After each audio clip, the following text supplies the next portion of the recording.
I've signed a contract with lust, but in the fine print, I've overlooked the disclaimer saying, warning, imminent death, rest easy in the dust. Now, after it's all said and done, and I desire to forfeit this life and opt out of the next round, I'm left with no choice but to remain shrouded in regret. Like blind men climbing Mount Everest, with no guide or ruler, I'm fully perplexed.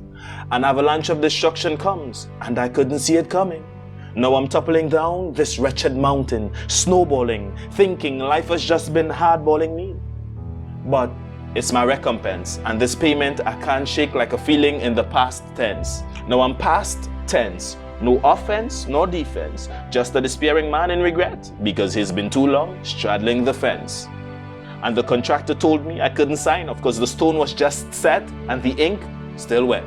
And that pierced through my inside like the largest sword that has never been wet. Now my entrails are spewed all over, and I lay despairing, blood mixed with sweat. And I'm left to wonder, how in the world did I get myself into this dreadful dilemma? And Mark Victor Hansen said, don't think it, ink it. And had I thought it through, I never would have inked it. And if there was a way, I would have just winked it and scared it off like victims to Freddy Krueger. It's not Friday the 13th, but my heart's quivering like a nightmare on Elm Street. And I wasn't left too long to ponder, now that my answer's been imposed on me like a search warrant. Now I'm under arrest, and I'm sure as hell not impressed, just laden with emotional unrest and mental distress, because I've forsaken the right and went after the wrong, ignoring the markers while dancing to the piping of sin and its deceptive songs. Now I wish for a reset or even a redo, all in an effort that I'll never repeat the same mistakes like 1 + 1, which equates to... Anyways, I believed I was mightier than the sword, so I signed with this crimson pen, being full of enthusiasm when I asked, so, tell me when. But what I know now, I really didn't back then.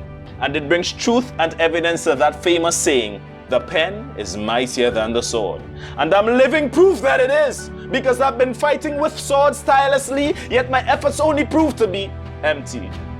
It's been so many years, and I'm throwing swords like the great Miyamoto Musashi.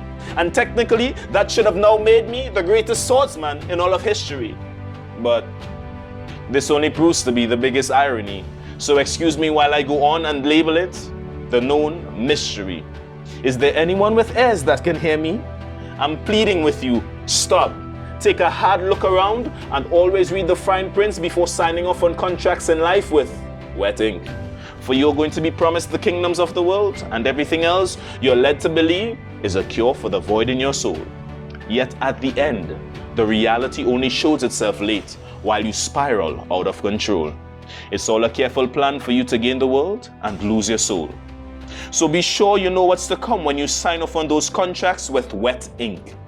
Because the ultimate plan for you has always been to fill your soul and make you whole. But there's one with a wicked and adverse agenda, so he seeks about whom to devour. So be circumspect, so as not to find yourself riding on the horns of dilemma. Decline from turning a blind eye to those red lights and markers before signing your name with that pen. For you do not wish to be as a helpless sheep before the skilled butcher, whose main goal is to steal, kill, and devour.